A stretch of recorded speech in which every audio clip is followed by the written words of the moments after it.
ယနေ့နှုတ်ကပတ်တော်တမန်ကျမ်းစာအားဖြင့်ခွန်အားယူဖို့ရန်ခေါင်းစဉ်လေးကတော့သခင်ယေရှုခရစ်တော်၌တည်သောအသက်တာဖြစ်ပါတယ်။သခင်ယေရှုခရစ်တော်၌တည်သောအသက်တာအားဖြင့်ကျွန်တော်တို့ခွန်အားယူကြပါစို့။ရှုအောင်ခရစ်ဝင်အခန်းကြီး15အငယ်9ငါသည်စပစ်နွယ်ပင်ဖြစ်၏တင်တို့သည်အကိုင်းခက်များဖြစ်ကြ၏အကျဉ်သူသည်ငါ၌ကြည်၍ငါသည်သူ၌ကြည်၏ထိုသူသည်များစွာသောအသီးကိုတည်တတ်၏ငါနှင့်ကွာလင်တင်တို့သည်ဘယ်အမှုကိုမျှမတတ်နိုင်ကြသခင်ယေရှုခရစ်တော်ကိုယ်တိုင်ပြောခဲ့တဲ့စကားဖြစ်ပါတယ်သူကိုယ်တိုင်ပုံဆောင်ချက်ဥပမာပေးခဲ့တဲ့အကြောင်းအရာလေးလည်းဖြစ်ပါတယ်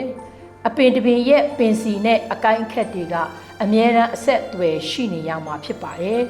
ပင်စီကသူကိုယ်တိုင်သခင်ယေရှုခရစ်တော်ကိုယ်တိုင်ဖြစ်ပါတယ်အကိုင်းအခက်များကတော့ယနေ့ယုံကြည်သူခရိယန်များဖြစ်ကြပါတယ်ပင်စီနဲ့အကိုင်းအခက်များတစ်ခုတည်းဆက်နေခြင်းဖြစ်ပါတယ်ခရိယန်ယုံကြည်သူတွေကလည်းသခင်ယေရှုခရစ်တော်နဲ့အတူအမြဲတမ်းအဆက်အသွယ်ရှိနေရမှာဖြစ်ပါတယ်ယုံကြည်သူသည်ခရစ်တော်ထဲ၌ရှိသောသူဖြစ်ရမယ်ခရစ်တော်သည်လည်းယုံကြည်သူထဲ၌ရှိသောသူဖြစ်ရမှာဖြစ်ပါတယ်ဒါကြောင့်အပြန်အလှန်ပေါင်းစည်းဆက်သွယ်ခြင်းရှိရမှာဖြစ်ပါတယ်ကောရိန္သုဩဝါဒစာပထမဆောင်ခန်းကြီး1အငယ်30ကထိုဘုရားသခင်အားဖြင့်သင်တို့သည်ယေရှုခရစ်၌ကြည်နေကြ၏ထိုသခင်မူကားဘုရားသခင်တတ်နိုင်တော်မူသည့်အတိုင်းငါတို့၌ပညာမှစာ၍ဖြောင့်မတ်ခြင်းတန့်ရှင်းခြင်းရွေးနှုတ်ခြင်းဖြစ်တော်မူ၏သခင်ယေရှုခရစ်တော်အားဖြင့်သခင်ယေရှုခရစ်တော်၌သခင်ယေရှုခရစ်တော်နှင့်အတူရှိနေခြင်းကြောင့်ယုံကြည်သူများသည်ထာဝရဘုရားထံမှပညာနှင့်ဖြောင့်မတ်ခြင်းတန့်ရှင်းစင်ကြယ်ခြင်းနှင့်ရွေးနှုတ်ခြင်းကိုတွေ့ကြုံခံစားရမှာဖြစ်ပါတယ်ထိုအရာများကိုသခင်ယေရှုခရစ်တော်နှင့်ဆက်သွယ်နေသမျှကာလပတ်လုံးခံစားနေရမှာဖြစ်ပါတယ်ကြောင့်သခင်ယေရှုခရစ်တော်အားဖြင့်ကောင်းချီးမင်္ဂလာကိုလည်းများစွာခံစားရခြင်းဖြစ်ပါတယ်ပင်စီက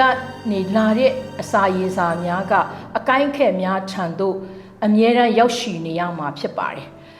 ဒုမှသာတီးများစွာတီးလာနိုင်တဲ့အပင်တပင်ဖြစ်ရမှာဖြစ်ပါတယ်ဒါကြောင့်သခင်ယေရှုခရစ်တော်နဲ့အမြဲဆုတောင်းခြင်းသခင်ယေရှုခရစ်တော်နဲ့အမြဲစကားပြောခြင်းသခင်ယေရှုခရစ်တော်